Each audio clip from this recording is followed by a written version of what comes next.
जैसा कि हमने प्रीवियस लेक्चर में डिस्कशन किया कि क्रेडिट क्रिएशन किसके द्वारा किया जाता है? कॉमर्शियल बैंक के द्वारा।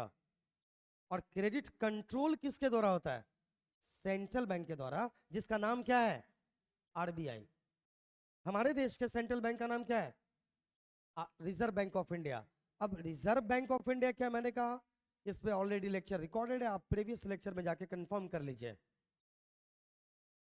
क्रेडिट कंट्रोल का सेंस क्या है कॉमर्शियल बैंक का? देखो, मनी के डिमांड और सप्लाई पे कंट्रोल करना ही क्रेडिट कंट्रोल है। अब इसको तुम थोड़ा सा मजेदार अंदाज में समझो। अगर मैं अभी आपको, आप सभी को 10-10 लाख रुपए में दे दूं, ठीक है, इंटरेस्ट लेकर ही दूं, जैसे आपके हाथ में पैसा आएगा तुरंत आप निकल जाओगे, सोचोगे, जो इच्छाएं दबी हुई होगी ना, उन इच्छाओं को पूरा करने के चक्कर में लग जाओगे। तो अब क्या करोगे आप कि भाई, आप अपनी इच्छा से, अगर आपके दिमाग में चल रहा होगा कि आईफोन चाहिए तो आईफोन खरीद लोगे, जो जो ड्रेस का मन चल रहा होगा दिमाग में वो खरीद लोगे, अपनी इच्छा के अनुसार वॉच खरीद लोगे, हो सकता है बाइक या स्कूटर खरीद लो, है ना। जब आपके हाथ में बहुत पैसा आ जाएगा तो आप करना क्या स्टार्ट कर दोगे? चीजें बहुत ज्यादा खरीदना स्टार्ट कर दोगे। जैसे तुम बहुत ज्यादा चीजें खरीदना स्टार्ट करोगे, मतलब गुड्स एंड सर्विसेज का डिमांड बढ़ जाएगा, और उधर अगर उसका उतना सप्लाई नहीं है ना, तो तुम क्या कर दोगे? महंगाई बढ़ा दोगे। क्या कर दोगे बोलो? तो महंगाई तुम बढ़ा दोगे।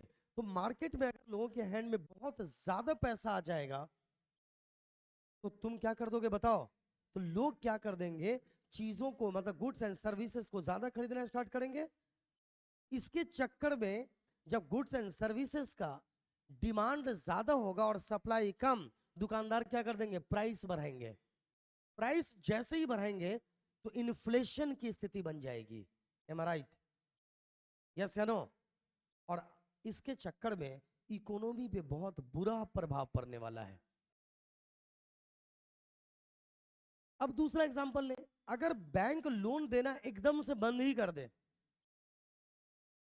एकदम से बंद कर दे लोन देना, बैंक, कॉमर्शियल बैंक लोन दे ही ना, तो क्या होगा मालूम है? तो भी निगेटिव स्थिति आ जाएगी।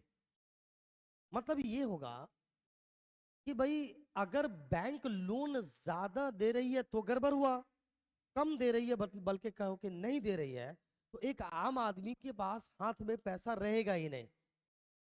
जब एक आम आदमी के हाथ में पैसा नहीं रहेगा तो वो चीजें खरीदेगा नहीं। आपने महसूस किया होगा, जब आपके हाथ में कम पैसा होता है या नहीं रहता है तो अपनी इच्छाओं को मारते हो, चाहकर भी चीजें नहीं खरीदते हो, और जैसे पैसा आता है फटाफट चीजें खरीदना स्टार्ट कर देते हो। ये इंसान का नेचर होता है। तो तुम्हारे हाथ में पैसा रहेगा नहीं तो चीजें लोग खरीदेंगे नहीं।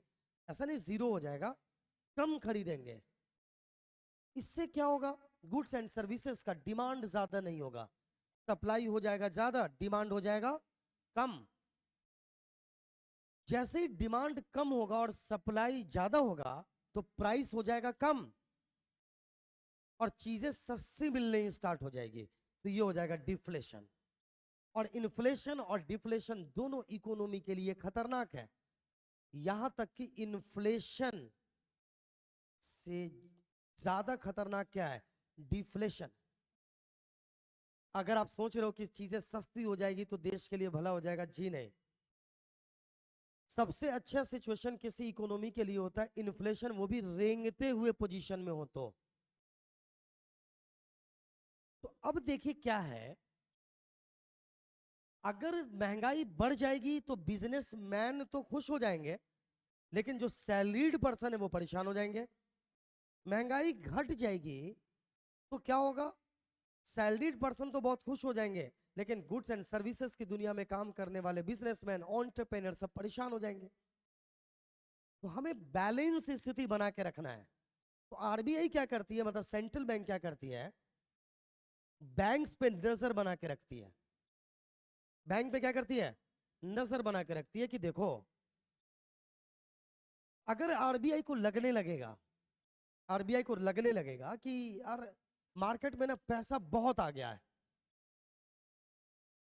तो ये जो रिजर्व बनाने के लिए मैंने कहा था ना अमाउंट, बैंक का रिजर्व जो लीगली रिजर्व ज्यादा कह देती है आरबीआई कि तुम ज्यादा रिजर्व रखो, बात समझ में आ रही है? रिजर्व का परसेंट क्या कर देती है, बढ़ा देती है। कब? अगर लोगों को लगा कि लोगों के हाथ में पैसा बहुत ज्यादा आ गया तब।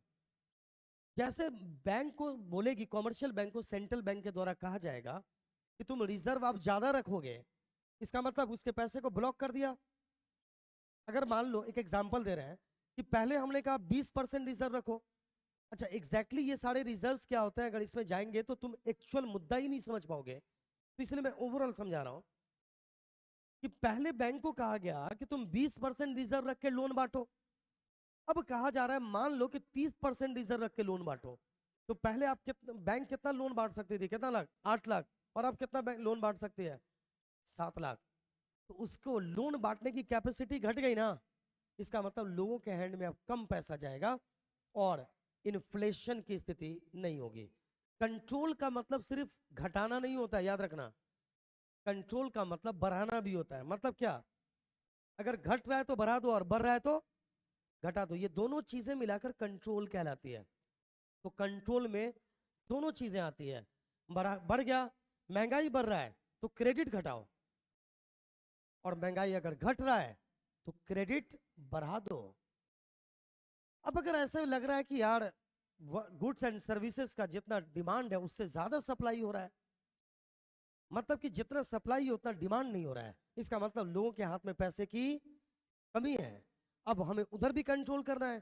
तो अब बैंक, आरबीआई क्या रूल बनाएगी, सेंट्रल बैंक कहेगी कि ऐसा है कि आप रिजर्व कम बनाओ, चलो 15% बनाओ, ठीक है।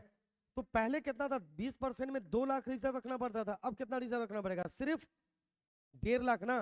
तो इसका मतलब बैंक अब कितना लोन बांट पाएगी, 8.5 लाख। तो लोगों के हाथ में फिर पैसा आ जाएगा और चीजें कंट्रोल हो जाएगी। तो देश के अंदर इन्फ्लेशन और डिफ्लेशन की स्थिति पैदा ना हो, मॉनेटरी सारी चीजों को कंट्रोल करने की जिम्मेदारी किसकी है, रिजर्व बैंक ऑफ इंडिया की है। और रिजर्व बैंक ऑफ इंडिया ही इसीलिए क्या करती है, क्रेडिट को कंट्रोल करके रखती है कि ना तो महंगाई बढ़े और ना ही महंगाई घटे। देखिए, central bank designs monetary and credit policy of the country. Monetary policy और क्रेडिट पॉलिसी किसके द्वारा बनाया जाता है देश के अंदर, सेंट्रल बैंक के द्वारा बनाया जाता है। It dictates the credit control policy for the economy. Central bank makes changes in bank rate policy, cash reserve ratio and statutory liquidity ratio. Cash reserve ratio होगा ये ना रिजर्व है, cash reserve ratio, ये उल्टा लिख दिया गया, मैं इसको ठीक कर देता हूं। ये बाय मिस्टेक ऐसा लिख दिया गया है तो इसको ठीक कर देते हैं। Cash reserve ratio and a statutory liquidity ratio. It introduces its policy of open market operation for credit control from time to time. At the time of recession, central bank introduced a cheap money policy to raise extra liquidity in the market. However, at the time of overheated economy, it raises bank rate, repo rate, CRR and SLR to contact credit, to control credit. अब ध्यान से देखिए, it should be control credit. अब गौर से देखिए यहां पर sense क्या है, जो मैंने बातें बताई, हमने इस सभी बहुत सारे रेशियोज हैं, इन सभी रेशियोज के लिए कभी मैं आपको डिस्कशन करवाऊंगा। हर रेशियो को समझने के लिए कुछ एक लेक्चर की आवश्यकता है आपको एक्चुअल में। तो एक बात मैंने आपको समझाया कि देश के अंदर क्रेडिट को मॉनेटरी पॉलिसी बनाना है ना, इसके बाद क्रेडिट पॉलिसी बनाने का काम किसका है, सेंट्रल बैंक का है। और हमारे देश के सेंट्रल बैंक का नाम क्या है, रिजर्व बैंक ऑफ इंडिया। तो रिजर्व बैंक ऑफ इंडिया नजर बना के रखती है कि इन्फ्लेशन या डिफ्लेशन की स्थिति तो नहीं हो रही है। जैसे उसको लगेगा कि अगर इन्फ्लेशन की स्थिति हो रही है, लीगल जो रेशियो है, लीगली जो रेशियो रखना पड़ता, रिजर्व रखना पड़ता है, लीगली रिजर्व का जो रेशियो है, बैंक क्या कर देगी, अगर महंगाई बढ़ रही है तो रिजर्व को क्या कर देना है, सेंट्रल बैंक घट बढ़ा देना है। और अगर महंगाई घट रही है, डिफ्लेशन की स्थिति है, तो रिजर्व क्या कर देगी, बैंक जो लीगली रिजर्व बनाना है उसको क्या कर देगी, घटा देगी, ताकि कॉमर्शियल बैंक ज्यादा से ज्यादा क्रेडिट क्रिएट कर सके। तो इसीलिए कहता है क्रेडिट क्रिएट कौन कर रहा है, कॉमर्शियल बैंक, बट क्रिएशन ज्यादा और कम हो रहा है, तो इसको कंट्रोल किसके द्वारा किया जा रहा है, कॉमर्शियल बैंक। और कहोगे कॉमर्शियल बैंक बात ना माने तो सभी कॉमर्शियल बैंक के गार्जियन कौन होता है, सेंट्रल बैंक। और अगर सेंट्रल बैंक की बात कॉमर्शियल बैंक को नहीं मानना, अगर कॉमर्शियल बैंक ने, उसका लाइसेंस रद्द हो जाएगा यार, उसको काम करने की अनुमति नहीं मिलेगी। तो उसको तो कॉमर्शियल बैंक को सेंट्रल बैंक के बनाए गए रूल को तो फॉलो करना ही पड़ेगा अगर उसे अपना बैंक को रन करना है तो। इसके अलावा एक और चीज है, इसको भी समझ ही लो, ओपन मार्केट ऑपरेशन। देखो एक सिंपल एग्जांपल देते हैं।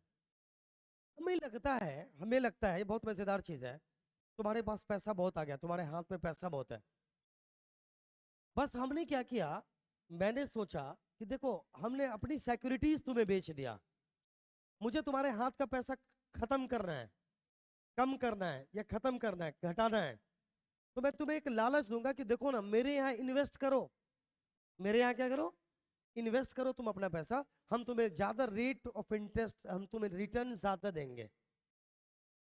तो ज्यादा रिटर्न कमाने के चक्कर में तुम क्या कर दोगे, तुम हमें अपना पैसा लाकर दे दोगे, तुम अपना पैसा लाकर मुझे दे दिए तो तुम्हारे हाथ से पैसा निकल गया ना, यस या नो। जैसे ही तुम्हारा पैसा तुम्हारे हाथ से निकला, इसका मतलब कि चीजें तुम खरीदना अब बंद करोगे, तो ऐसे भी क्रेडिट कंट्रोल हो ही जाएगा ना। मतलब कि मनी का सप्लाई, मतलब कि मार्केट से मनी कम हो जाएगा, यस या नो। फाइनली क्रेडिट कंट्रोल का भी मतलब आपको समझ में आ गया होगा, मुझे पूरी उम्मीद है। नेक्स्ट क्लास में फिर मिलते हैं एक नए उत्साह के साथ। Best of luck.